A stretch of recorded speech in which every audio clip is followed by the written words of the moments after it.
Fifing group and the current flute band as well. So I'll give a warm welcome to your programme, please.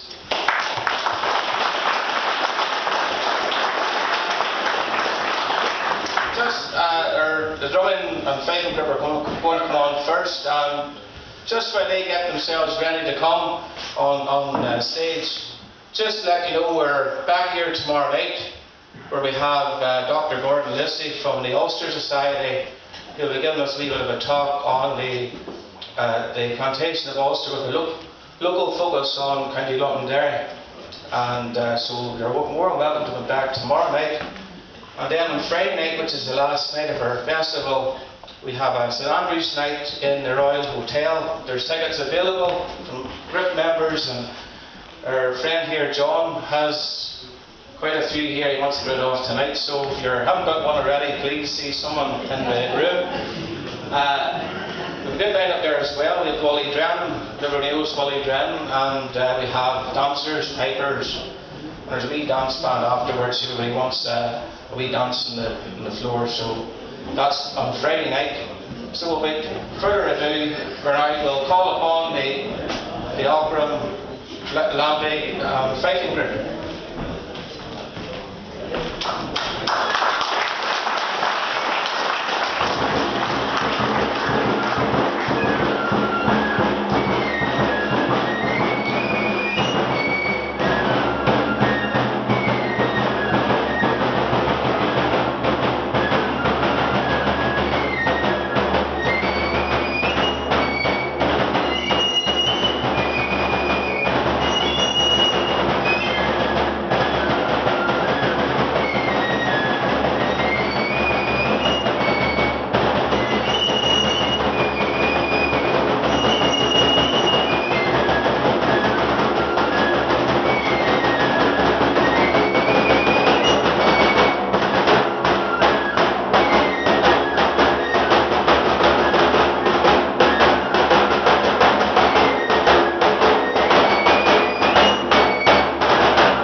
Well, good evening everyone. We're delighted to be along here tonight, the Fife and Drumming Group from Aughrim.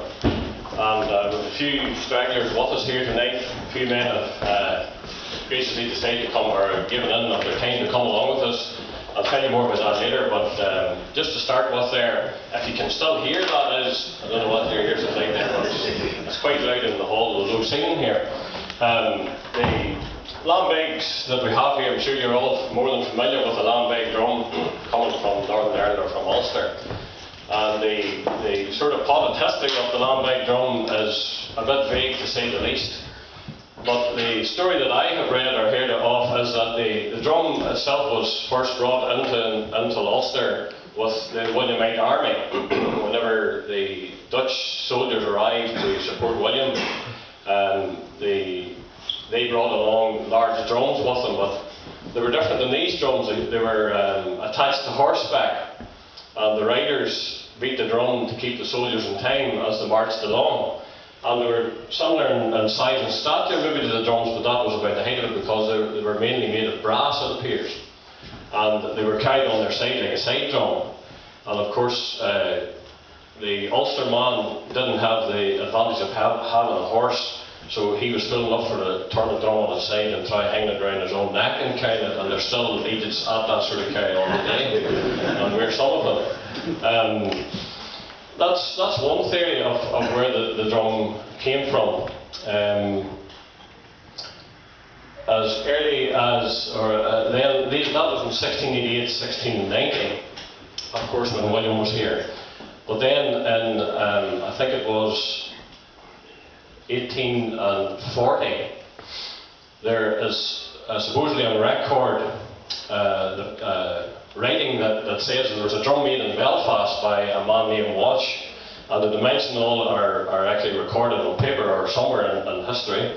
And that drum was similar to these drums here in size, but it was a stave drum. It was made with oak staves, which is, if you could imagine, rather like a wine barrel as we might know today.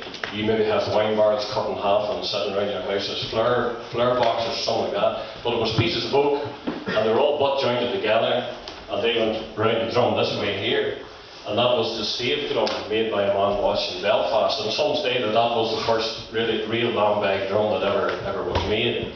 But history, as you know, there's always two sides to every story, or there's always some sort of a conflict. And there's another family then, a well-known family of drum makers from Belfast by the name of Hewitt, and they're still in business today, I think.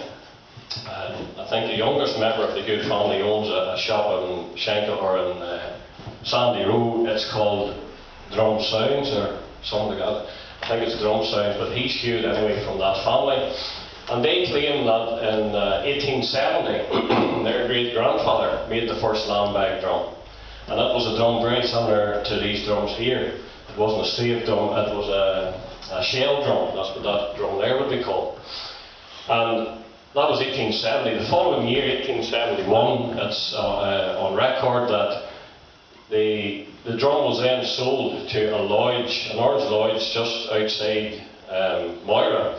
It was LOL 39, and that drum was then, the following year, was supposed to be played at an orange gathering, an orange demonstration in a wee town outside Lisburn, and that wee town was called Lambag.